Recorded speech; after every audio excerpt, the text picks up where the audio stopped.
वास्तुशास्त्र के अनुसार घर में क्या रखना चाहिए और क्या नहीं, यह जानना जरूरी है। कई बार एक छोटी सी वस्तु से ही व्यक्ति का भाग्य रुक जाता है या उसे किसी प्रकार की विपत्ति का सामना करना पड़ता है। याद रखें, निर्जीव वस्तु में भी अपनी एक ऊर्जा होती है। घर में भूल कर भी न रखें ये वस्तुएं, अन्यथा आपकी बर्बादी के दिन शुरू हो जाएंगे। ये वस्तुएं घर में नहीं रखना चाहिए, जिससे घर में नकारात्मक ऊर्जा का विकास होता है और जीवन दुखमयी बन जाता है।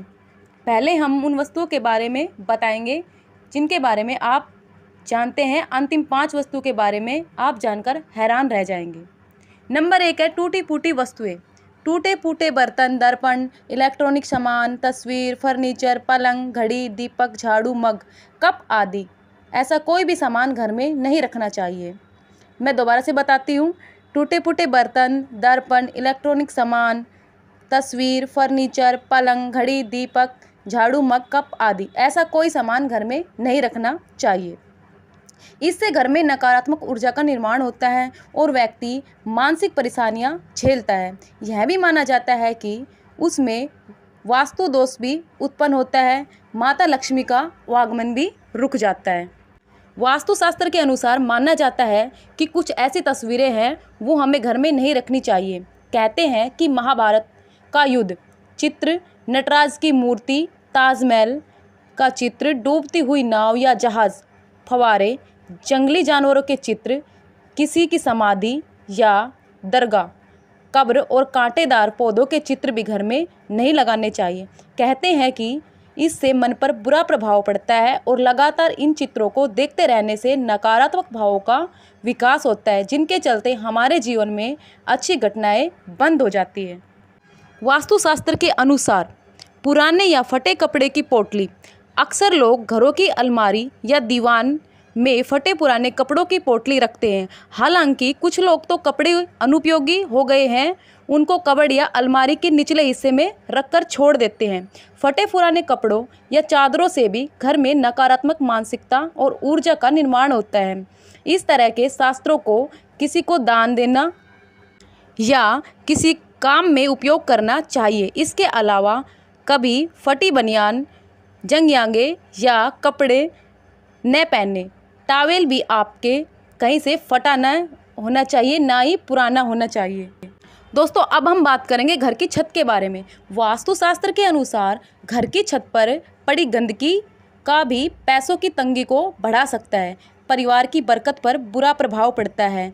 ध्यान रखें कि घर की छत पर कबाड़ा अथवा फालतू सामान हरगिज न रखें। कबाड़ा व फालतू सामान रखने से परिवार के सदस्यों में मन मस्तिष्क पर बड़ा ही दबाव पड़ता है। माना जाता है कि इससे पितृदोष भी उत्पन्न हो जाते हैं। अंत में दोस्तों, हम कुछ खास वास्तु टिप्स के बारे में जानेंगे।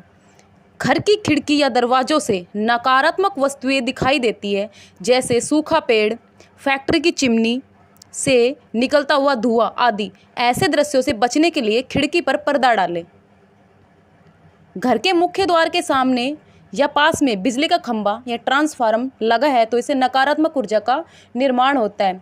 इससे घर के सदस्यों में अपने कार्यों में हर जगह रुकावट और असफलता का सामना करना पड़ेगा।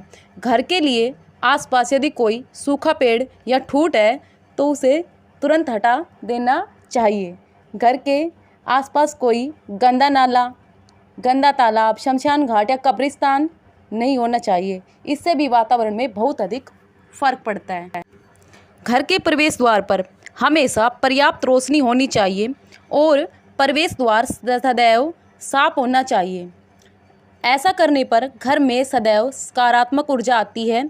यदि संभव हो तो प्रवेश द्वार पर लकड़ी की थोड़ी ऊंची दहलीज बनवाएं, जिससे कि बाहर का कचरा अंदर न आ सके। कचरा भी वास्तु दोष को बढ़ावा देता है। पुराने भवन के भीतर कमरों की दीवारों पर सीलन पैदा और बनी भद्दी आकृतियाँ भी नकारात्मक ऊर्जा का सूचक होती है। घर पर प्लास्टर उखड़ा हुआ न हो। यदि कहीं से थोड़ा सा भी प्लास्टर उखड़ जाए तो तुरंत उसे दुरुस्त करवाएं। घर को कलर करवाएं समय इसी बात पर ध्यान रखें कि पेंट एक सा हो, शेड से अधिक हो सकते हैं, लेकिन शेड्स का तालमेल ठीक होना चाहिए। घर